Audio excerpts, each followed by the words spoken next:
Hi everyone and welcome to my kitchen.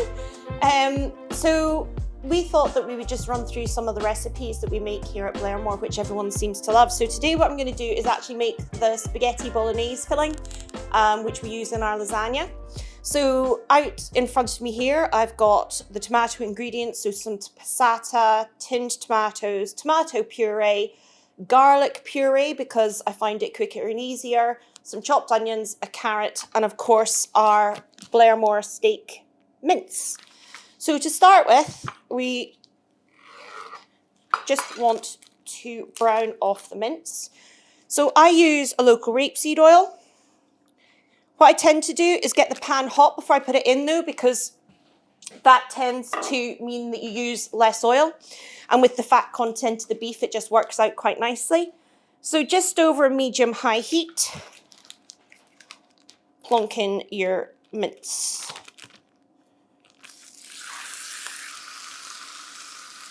So what we've put in here is we've just put in 500 grams of mince.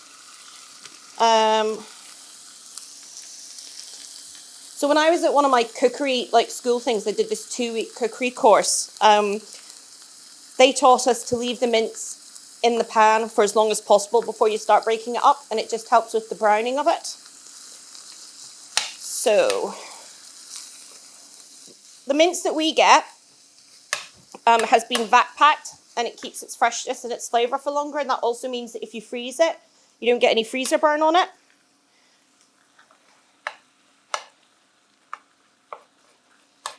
So after a while, you just need to give it a wee bit of a chop up. And we'll start leaving that to brown off in the pan. So just keep an eye on it. And I'll get to just putting together a few other ingredients. So we put carrot in ours. I don't know why. I just really, really like it. I tend to leave the skin on the carrots if it's not too manky because it actually just adds extra flavour. So top and tail.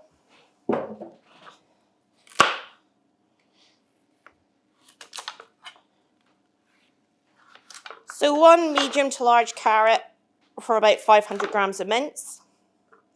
As I'm sure you can imagine with the portion sizes that we do, this is actually quite small for what we do. And then just dice up the carrot. It can be done quite roughly.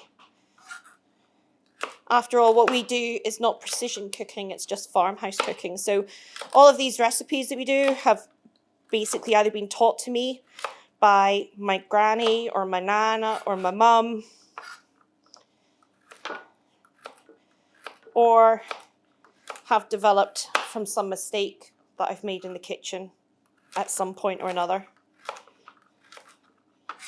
Later on, we're actually going to be trying something new, which I'm not entirely sure is the best plan, but we'll give it a go anyway. So this is where we test out all of our recipes. Main way we do it is pretty much by getting all of our friends over.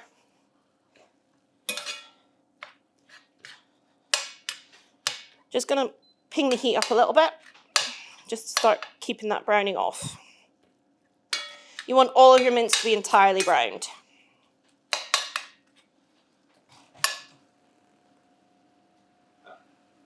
Just checking my bread dough in the back there.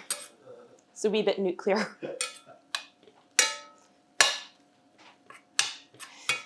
So instead of actually making up one of our lasagnas today, what we're going to do is I'm going to do this and make it into a stromboli, which is like an Italian filled bread. And one of the great things about that is that it's amazing just for lunches, for when kids get home from school. They've brought loads of kids home from school and you just want to give them something that's a little bit more filling than actually having to cook a whole meal for them. It also travels really well, and we do it quite a lot for our hunting, shooting and fishing picnics, and just actually for day out picnics for families that come to stay. So now that we've got all the mince browned off, we're just going to add in a chopped onion.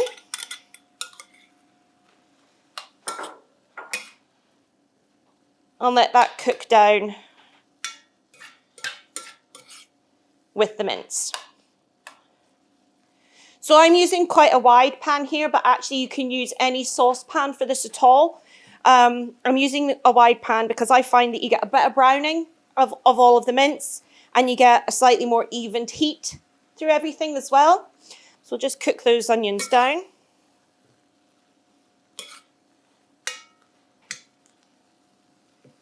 We're also going to add in some minced garlic. Now, a lot of this is personal preference, but we quite like it garlicky. So effectively, this is the minced garlic that you can get from any major superstore. And I just find it so much easier than crushing garlic. It creates less mess. And also you can just keep it in the fridge and it's there for months on end, which is brilliant. So just added in a wee bit of garlic there. Once you put the garlic in, it's really important whenever you're cooking garlic for anything, actually to put it in on top of something else. Don't put it straight into the bottom of the pan because it can burn really, really quite easily and quite quickly, especially when you're using a high temperature oil like grapeseed or olive oil. And that creates a sort of bitter flavour to it. Once that's all incorporated and it's all cooking down, we're going to add in our carrot.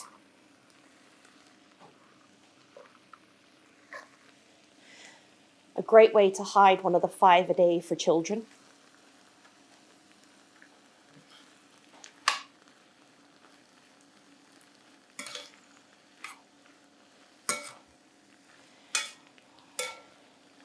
Now we do all of our Bolognese sauces, all of our sauces, all of our steak pies, everything on a slow cook.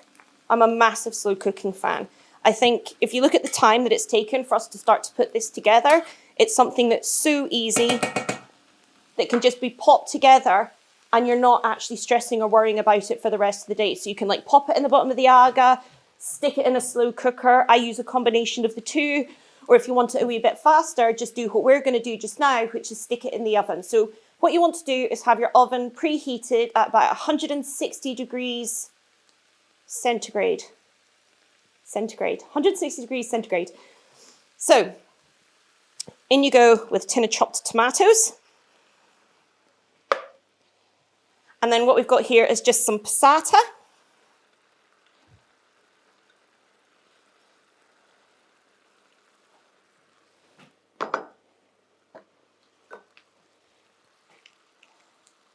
Some tomato puree, a dollop. And we're going to give that a stir.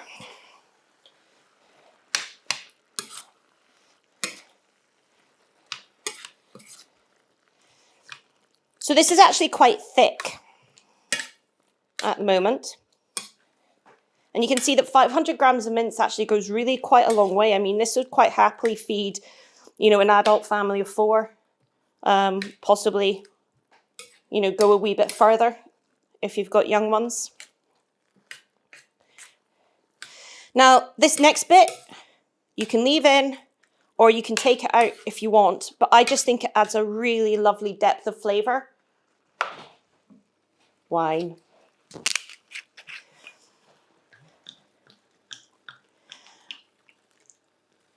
A large glass or so. If you think that it's looking too liquidy, don't worry about it because we're going to be putting it in the oven for a good hour, hour and a half at this temperature at 170. So we're just going to mix it all in and it really just intensifies the flavour of the meat.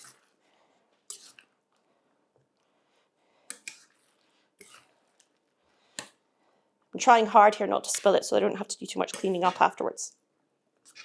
We actually got our first cow on the 3rd of October 2013, which was my birthday. And James bought me some cows. And we thought, well, we had these 60 acres when we moved in and we didn't entirely know exactly what we wanted to have. But I love a big orange hairy cow, and I just think that they're great. They're interesting. Their characters are phenomenal. But the most important thing for us is that if we were going to do this and I was going to cook, that in actual fact, we produced all of our own meat produce. And although we do it on a really, really small scale, we've actually been able to grass rear everything out on the farm. we don't have to add in too much in terms of, you know, additional feeds or anything like that. And then we started sort of working with a local butchery.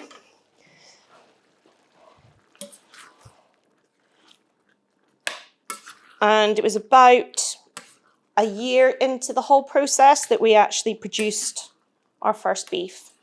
Now, the flavour of Highland beef, the way that we do it, we slow rear everything. So there's nothing that goes off the farm really before it's about 32 months, 32 to 34 months. And what this means is that the flavour of the meat is much more intensified. It's really, really delicious. So once you have your wine nicely incorporated, I'm going to add in the seasoning.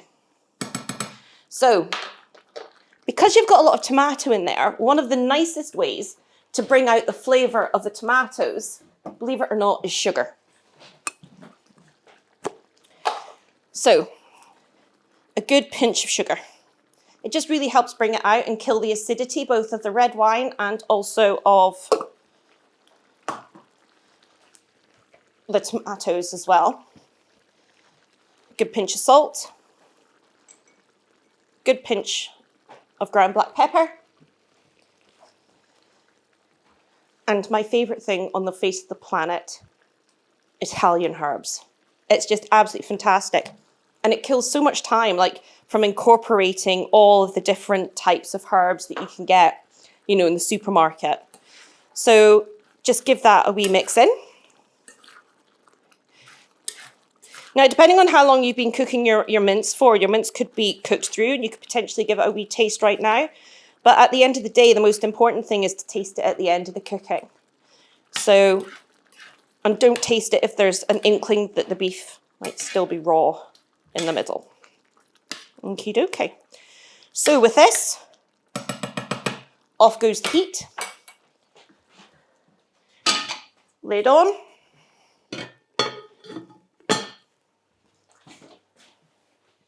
And then we're going to pop this into the oven using my husband's welding gloves.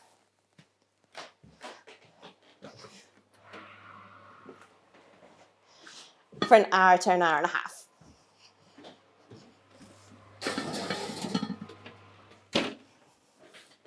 So we'll just give this a wee clean down and then we'll get on with some of the bread. Coolio. So our spaghetti bolognese sauce has been in the oven now for about an hour and a half. So I've just left it in there on, as I said, on the heat of 170 degrees C for an hour and a half. And we'll just get it out and see what it looks like. It's a bit steamy. Oh. So don't mind the beeping of the hob top. It does that when something hot goes on it. Let's have a look. Ooh, lovely. So it's totally thickened up from all of that wine. You can smell it. You don't want to overcook it because you kind of want the carrots to hold their shape as well. And that will be absolutely lovely. So you could use this directly, straight on top of pasta. You could put it with pasta, mix it all together, put it in another oven dish or even in this one, and then just cover it in cheese and make it into a pasta bake if you're trying to be really super organised. But what we're going to do with this is we're going to actually make Bolognese Stromboli. So what we need to do is we need to leave this to cool. I'm just giving it a bit of a stir around just now before I give it a taste. Just to make sure that all the seasoning's correct. So I forgot a spoon. So I've got a few spoons here just in case the seasoning isn't correct and then we're not double dipping once I've tasted it. So get a little bit of everything.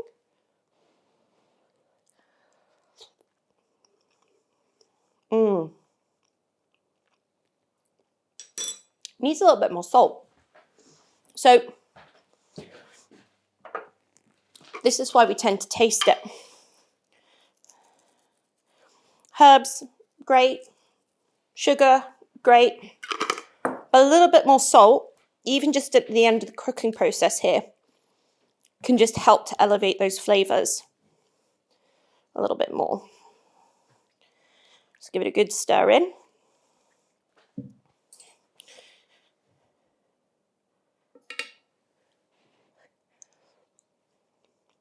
Perfect. Even if I do say so myself. So, what we're going to do, put the lid back on. Apart from anything else, stops the dogs getting to it. We're just going to plonk it on top of the Arga here just to cool for an hour or so.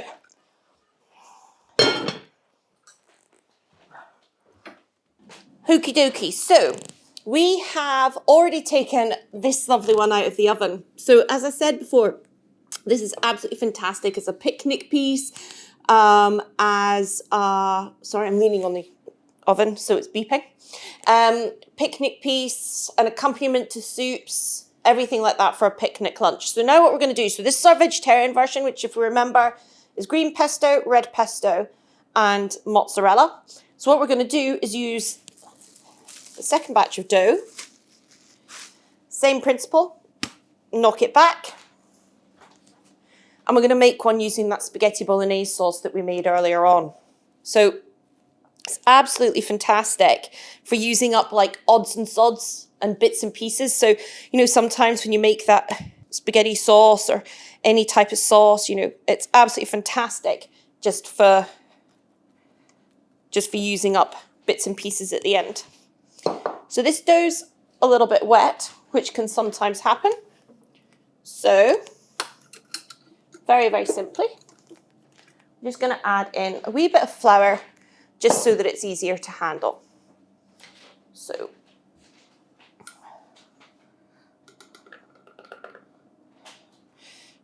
just going to plonk a bit on the board.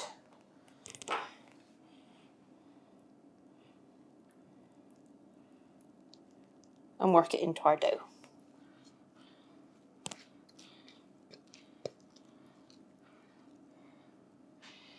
There we go. This is great to get kids involved in as well. I mean, who doesn't want to like get all mucky with a wee bit of dough? It's non-toxic, we hope.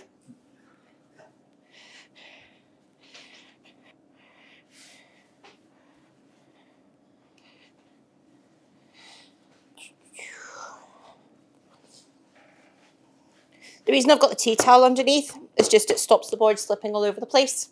So especially if you've got a shiny surface and you're working on a board, you know, obviously if you're just working on your own tabletop surface, you can just put flour straight onto that.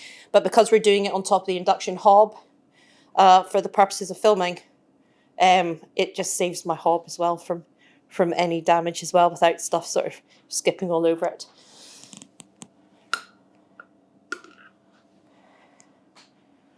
This is what we call rescuing Ailsa's mistake. It's still maintaining that elasticity, which is what we want. That's what's going to make it prove. So it might just need a little bit longer proving than we had on the other one, but this is where it becomes an art, not a science. If I'd known that it was going to be this mucky, I'd probably taken my rings off. Never mind. Top tip, a little bit of Coca-Cola. Drop your rings in it for 20 minutes. Cleans everything. Also, if you hate your hands, like smelling of onion after you've chopped onions, then, I don't know, a friend of my mum's told me this. That you basically start to wash your hands and then rub your hands on like a stainless steel nozzle of like the tap or something, and it does actually take away the smell of onion. Don't know how, don't really know why, but it works. Okay, so we're just going to change the board over. And we shall put down some olive oil like we did before.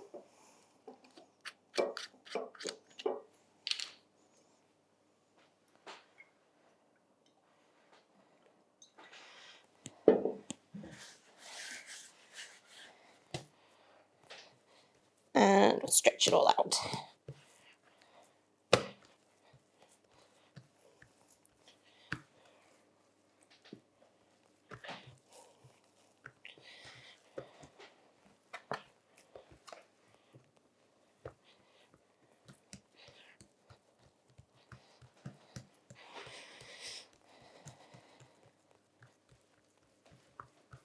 Again, to roughly the same size.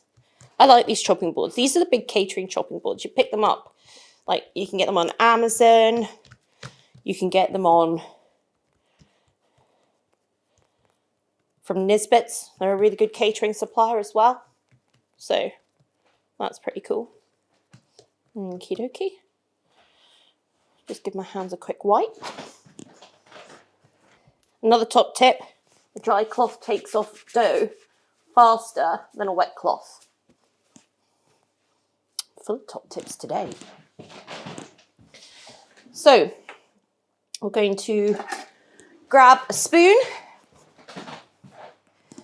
and the bolognese that's cooled from earlier on.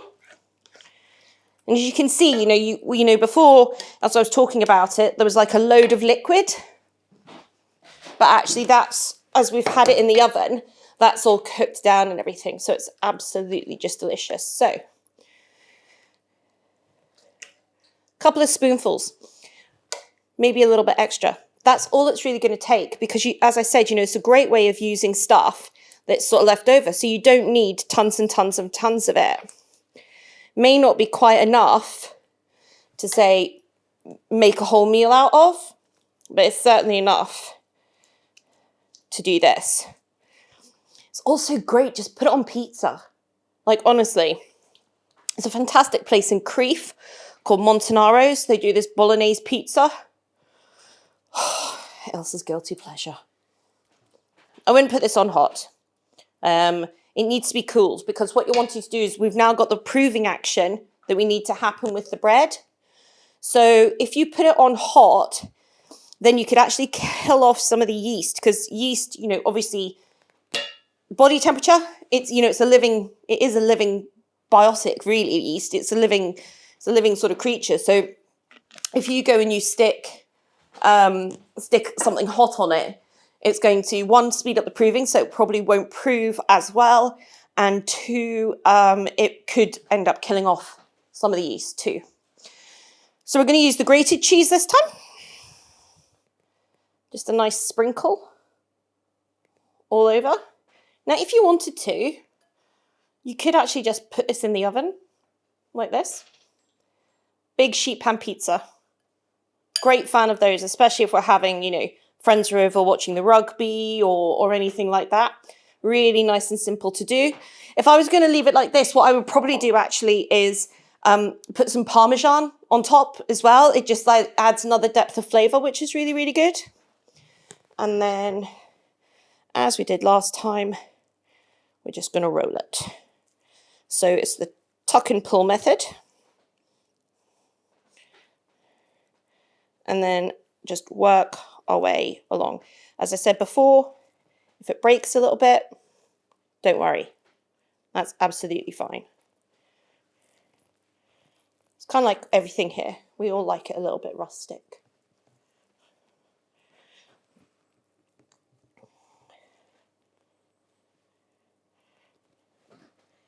And then we'll get the knife.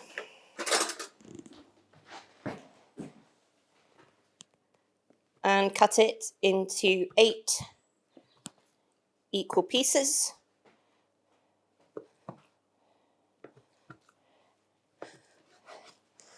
And I've already sprayed this tin like I did last time. And then we'll place them nicely in.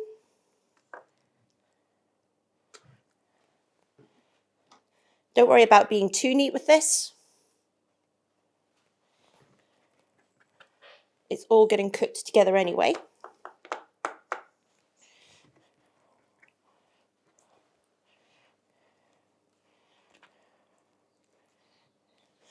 Also, you'll find that the bolognese itself is like a heavier filling. So things will start to look as if they're collapsing on themselves. But That's all absolutely fine.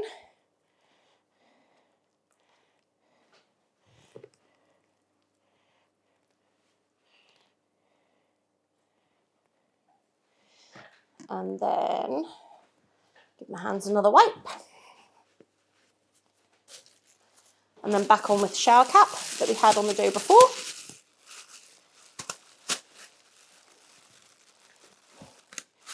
And into a warm place to prove.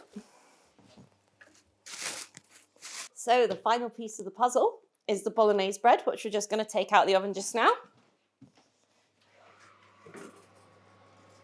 Ooh.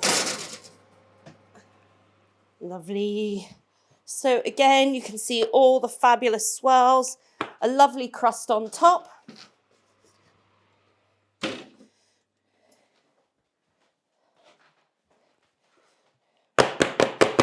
going to give it a bit of a tap this time. Let's see if it will come apart a little bit easier, which it has.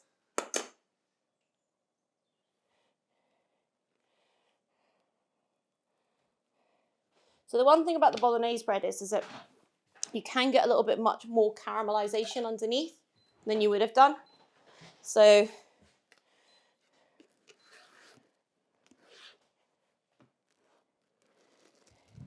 can you hear that beeping in the background? We we've been changing all of our smoke alarms over to the new ones, and we decided to put all the old ones into the skip. Numpty here didn't take out the batteries. So they're in a skip, at the bottom of a skip, and every so often they just go off. I think that must mean the batteries are running out, but you know, it's a nice little alarm clock. So here we have it. So this is the bolognese bread. So actually it's fantastic because this one you can eat warm better than you can with the other one. And I think sometimes, you know, like cold bolognese is great the morning after for a quick snack, but I still think that it's better without. So again, you can hear a lovely crust. I'll just go straight through the middle here, and you get the lovely goo of the cheese just coming out. So lovely and cooked all the way through to the middle.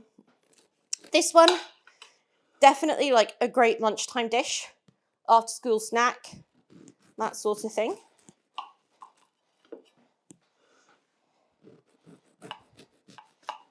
And if you guys are ready to burn your tongues, please feel free to come and have a taste.